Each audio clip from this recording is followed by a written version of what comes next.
राम राम भाई, सारे भाई है ना। की जो जानकारी है ना वह ग्रुप डी वाला खतर है, जो ग्रुप डी का जिन्हें पेपर दे रखा था ना, और इब ग्रुप डी का स्कोर भी जारी कर दिया है हरियाणा स्टाफ सिलेक्शन की तरफ से। तो उसी ने लेकर के आज की जानकारी है भाई। हरियाणा यानी कि हरियाणा स्टाफ सिलेक्शन कमीशन का जो चेयरमैन है ना भोपाल सिंह खत्री, तो उसने ग्रुप डी ने लेकर के बहुत सारी बातें बोली हैं भाई। तो वो क्या बात है भाई, एक एक बात बड़ी कीमती है यार, इस वास्ते ध्यान तक जरूर सुनियो और बड़े ध्यान तक गौर तक जरूर सुनियो भाई एक एक बात। और आज की यानी कि आप देख सको हो, आप पढ़ भी सको हो, या दैनिक सवेरा जो अखबार है उसके अंदर यह छपी है खबर। हरियाणा कर्मचारी चयन आयोग ने ग्रुप डी की सीईटी उम्मीदवारों के सामाजिक आर्थिक मानदंड के 5 अंक स्थगित किए। विकल्प भरने के लिए पोर्टल भी लॉन्च होगा। सामाजिक आर्थिक मानदंड अंकों के बगैर चयन सूची जारी होगी। तो भाई विस्तार तक क्या है, पूरी की पूरी कहानी, पूरी बात सुनियो भाई। हरियाणा कर्मचारी चयन आयोग ने ग्रुप डी सीईटी का रिजल्ट 12 जनवरी को जारी कर दिया था। यह उम्मीदवारों की लॉगिन आईडी के ऊपर अपलोड कर दिया गया था। आयोग के अध्यक्ष भोपाल सिंह खत्री ने बताया कि आयोग ने सार्वजनिक नोटिस जारी कर दिया है, जिसमें बताया गया है कि सीईटी स्कोर में हालांकि सामाजिक आर्थिक मानदंडों के अंक दिए गए हैं, मगर ये अंक हाईकोर्ट में लंबित हैं और एक याचिका के चलते स्थगित रहेंगे। उन्होंने बताया कि वैसे भी यह रिजल्ट प्रोविजनल है। अध्यक्ष भोपाल सिंह खत्री ने बताया कि नेशनल टेस्टिंग एजेंसी से विस्तृत रिजल्ट आयोग के पास पहुंचने के बाद ग्रुप डी के पद विज्ञापित किए जाएंगे। और उन्होंने बताया कि जिन उम्मीदवारों की कैटेगरी या अन्य कोई कमी सीईटी स्कोर में रह गई है, उन्हें दुरुस्त करने के लिए आयोग मौका देगा। भाई यह एक बड़ी अहम बात आई है कि भाई आयोग उसने मौका देगा भाई किसी का, जिस तरह मान ले कई भाइयों का बहुत सारे क्वेश्चन हैं, कई आगे यानी कि सोशल मीडिया के ऊपर बड़े आंसर आए, कई ने तो पोस्ट भी कर रखी है भाई मेरे पाँच नंबर नहीं जुड़े हैं। कोई को है मेरी एससी कैटेगरी थी यार भाई, एससी कैटेगरी में मेरा जर्नल में आया है। तो यानी कि इस तरह की छोटी छोटी बातें, बहुत सारी बातें हैं, और जिसके कारण भाई जिसने लेकर भाई सारे सोशल मीडिया पर अपना यानी कि पोस्ट डाल कर भाई वो कर रहे थे भाई ये हमारे साथ धोखा हो गया। तो भाई इसमें इन्हें साफ कह दिया, आयोग के जो चेयरमैन है उन्हें साफ कह दिया भाई आप तो मौका दिया जाएगा, अगर जो किसी का गलत होया है तो उस खातर 2-3 दिन दिए जाओगे, वो मौका दिया जाएगा। तो उम्मीदवारों से 2 या 3 दिन के अंदर आपत्तियां मांगनी शुरू कर दी जाएंगी। अध्यक्ष ने बताया कि जब उम्मीदवारों की कैटेगरी वगैरह ठीक हो जाएगी तो विकल्प भरने के लिए पोर्टल शुरू कर दिया जाएगा। तो भाई जब यह सारी चीज़ें जो कमियां नहीं, यह सारी कमियां जब ठीक हो जाओगी ना, फिर उसके बाद आप तब विकल्प पूछ लिए जाएंगे। तो भाई 5 अंकों में ज्यादा वालों की चयन सूची जारी करेंगे, यानी कि जो 5 अंकों से ज्यादा अंकों वालों की सूची जारी करेंगे अध्यक्ष। दैनिक सवेरा के पूछने पर अध्यक्ष भोपाल सिंह खत्री ने बताया कि चूंकि हाईकोर्ट ने सामाजिक आर्थिक मानदंड के अंकों को चुनौती दी गई है, अगर हाईकोर्ट ने इन 5 अंकों के बारे में स्थिति स्पष्ट हो गई तो अंक दिए जाने हैं, तो अंक समेत ग्रुप डी के सभी पदों की चयन सूची जारी कर दी जाएगी। अगर हाईकोर्ट ने स्थिति स्पष्ट नहीं की हुई तो मामला लंबित रहा तो आयोग ग्रुप डी के पदों पर सामाजिक आर्थिक मानदंडों के 5 अंकों के ऊपर वाले अंकों की मेरिट सूची, चयन सूची जारी कर देगा। उन्होंने उदाहरण देकर के बताया कि मान लीजिए सामाजिक आर्थिक मानदंड के अंकों समेत कट ऑफ 68 पर जाती है, तो ये 73 अंक या इससे ज़्यादा अंक वाले उम्मीदवारों की कैटेगरी के अनुसार चयन सूची जारी कर दी जाएगी। अगर हाईकोर्ट ने अंक न देने का फैसला सुनाया तो सामाजिक आर्थिक मानदंड के अंकों के बगैर ही सीटी अंकों के अनुसार ही सूची जारी कर दी जाएगी। तो भाई एक तो ये हुआ भाई, अगर हाई कोर्ट ने मान ले भाई 5 अंक पर रोक लगाई, यानी कि हाई कोर्ट ने कह दिया भाई ये 5 अंक दिए जाओ, तो भाई ये इसके ऊपर, इसके आधार के ऊपर ही रिजल्ट चयन कर दिया जाएगा। भाई एक मामला आया था भाई, उसके अंदर के मामला आया था, गोल दायरा खाली छोड़ दिया तो नेगेटिव 55 अंक आ गए।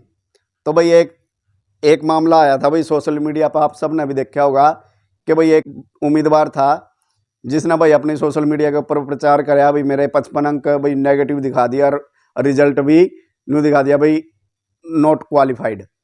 तो यानी कि वही मामला इन्होंने चर्चा कराया अखबार के अंदर। ग्रुप डी के कुछ उम्मीदवारों ने सोशल मीडिया के ऊपर अपने सीईटी स्कोर को वायरल कर दिया, जिसमें नेगेटिव 55.69 अंक दिए हुए थे और नॉन क्वालिफाइड लिखा हुआ था। इसे वायरल करने के बाद आयोग के बारे में टिप्पणियां की जा रही थी। दैनिक सवेरा के पास भी इसी तरह की एक सीईटी स्कोर भेजा गया था। दैनिक सवेरा ने उसे आयोग के अध्यक्ष भोपाल सिंह खत्री को भेज दिया और उन्होंने चेक करके बताया कि OMR सीट पर निर्देश दिए गए थे कि अगर 4 विकल्पों में से किसी एक में गोले को डार्क नहीं किया तो जो 5वां विकल्प होगा उसे डार्क करना जरूरी था। जिन उम्मीदवारों ने 5वां गोला भी डार्क नहीं किया तो सिस्टम ने नेगेटिव मार्किंग की शर्त के कारण उनकी OMR सीट का आंकलन नेगेटिव अंकों में कर दिया और उन्होंने बताया कि इसीलिए 0.95 अंक प्रति गोला नेगेटिव तय किए गए थे। तो भाई ये मामला क्या था? ये मामला न्यू था क्योंकि यह पहले आयोग ने बता दिया था भाई, ये पहले ही हिंट्स दिए गए थे भाई, ये जो प्रश्न पूछे जाओगे ना उसके 5 ऑप्शन होंगे, जिसमें तो आपने 5 यानी कि 4 तो भरने थे। अगर जो 4 भी आपने नहीं भरने तो 5वां जरूर भरना था। यानी कि उसमें यह चीज़ें थी, अगर जो आप 5वां भी नहीं भरोगे तो फिर आपका जो मार्क होगा ना तो वो नेगेटिव हो जाएगा। तो ये मामला था, इसी कारण इन कुछ साथियों के तो इस तरह के नेगेटिव मार्क आ गए और उसमें उनका नॉट क्वालिफाइड आ गया। तो यो था भाई इशू, इसके बारे में ना चर्चा करी थी। फिर उसके बाद है भाई लगभग 45,000 उम्मीदवारों से भरवाया जा सकता है विकल्प। हालांकि अभी आयोग ने फैसला नहीं किया है ये विकल्प भरवाने के लिए कि सीट के लिए शॉर्ट लिस्ट कैसे किए जाएं, मगर ऐसी संभावना है कि ग्रुप डी के सीईटी पास उम्मीदवारों में से अनुमानित 3 गुना यानी कि लगभग 45,000 से विकल्प भरवाए जाएंगे। भाई एक और बात यह आ गई भाई, जो उम्मीदवार जो पास हुए हैं ना ग्रुप डी के अंदर, और भाई उनके यानी कि जितनी भर्ती हैं और उसका 3 गुना डीवी वास्ते बुलाए जाए। दैनिक सवेरा ने पूछा कि नॉर्मलाइजेशन का कौन सा फार्मूला ग्रुप डी सीईटी में लागू किया गया है। तो अध्यक्ष भोपाल सिंह खत्री ने बताया कि ये फार्मूला वो है जो पुलिस भर्ती के अंदर लागू किया गया था, जो ग्रुप सी में भी लागू किया गया था। इसे इक्वी परसेंटाइल फार्मूला कहा जाता है। तो भाई यो भी बता दिया भाई, क्या ऐसे बहुत सारे युवा साथी थे जिन्होंने बोला भाई नॉर्मलाइजेशन के कारण भाई मेरे 5 अंक कट गए, मेरे 6 अंक कट गए, मेरे 2 कट गए, मेरे 3 कट गए। इस तरह की बात तभी सोशल मीडिया पर बहुत आई थी भाई, और इसका फिर बता दिया भाई कौन सा मेथड है और किस मेथड के द्वारा भाई ये रिजल्ट यानी कि काटा है। तो ये सारी चीज़ा उन्होंने डिक्लेयर कर दी भाई, सारी चीज़ा का उन्होंने आंसर दे दिया। और एक और क्या गया भाई, सामाजिक आर्थिक मानदंड के अंकों के बारे में उस केस की सुनवाई पंजाब हरियाणा हाई कोर्ट में आगामी 18 जनवरी को होगी। हालांकि जिस केस के साथ यह केस अटैच है उस केस की सुनवाई 31 जनवरी को तय है। तो भाई कहने का मतलब ये है कि जो आर्थिक सामाजिक मानदंड के जो अंक है ना 5 अंक, इसकी सुनवाई कोर्ट के अंदर भाई 18 तारीख ने है। तो ईवीओ 18 तारीख ने क्या होएगा कोर्ट के अंदर, ये तो आने वाला टाइम बताओगा भाई क्या होएगा। तो भाई आप सब ने इस पता लागे गया भाई आयोग का जो चेयरमैन है भोपाल सिंह खत्री, उसने एक एक बात यानी कि का उत्तर दिया है भाई। कई युवा साथियां के लिए होया भी है भाई, किसी के लिए गलत भी होया है, किसी के 5 नंबर नहीं जुड़े हैं, किसी का यानी कि एससी कैटेगरी में था उसका दूसरी कैटेगरी में ले लिया, कोई जर्नल में था किसी और कैटेगरी में ले लिया। तो भाई इसे कारण यानी कि ये जो छोटी छोटी जो गलतियां हुई हैं ना, उसके लिए आयोग के चेयरमैन ने बोल ही दिया भाई आप 2-3 दिन के बाद वो यानी कि मांग लिए जाओगे भाई, जिसके के लिए अगर जिसने कोई आपत्ति या मान ले जिसका कोई गलत होया है जिसके के लिए ऑप्शन दिया जाएगा भाई, और उस तभी यानी कि यह चीज़ें ठीक कर दी जाऊंगी भाई 2-3 दिन के अंदर, यह बात बोले दी है। तो सारी बातें आपके समझ में आई गई होंगी भाई। तो फिर आज की वीडियो में भाई यह थी जानकारी। आशा करूँ आप सबने यह जानकारी अच्छी लगी होगी, पसंद आई होगी, इसलिए वीडियो ने लाइक जरूर कर दियो भाई और शेयर भी जरूर कर दियो। और जो नए साथी पहली बार कुलदीप नलवा चैनल से जुड़े हैं सारे दोस्तों से निवेदन है कृपया वो चैनल सब्सक्राइब जरूर करें भाई, क्योंकि आप तक इसी तरह की जानकारियाँ लेकर आऊँ हूँ चैनल के माध्यम से। और सब्सक्राइब करने के बाद घंटी वाला बटन आएगा और वो घंटी वाला बटन जरूर दाब दियो, तो और ऑल पर जरूर क्लिक कर दियो। तो मिलते हैं भाई, मिलते हैं फिर नई जानकारी के साथ नई वीडियो में। तब तक सारे भाइयों ने राम राम, वंदे मातरम।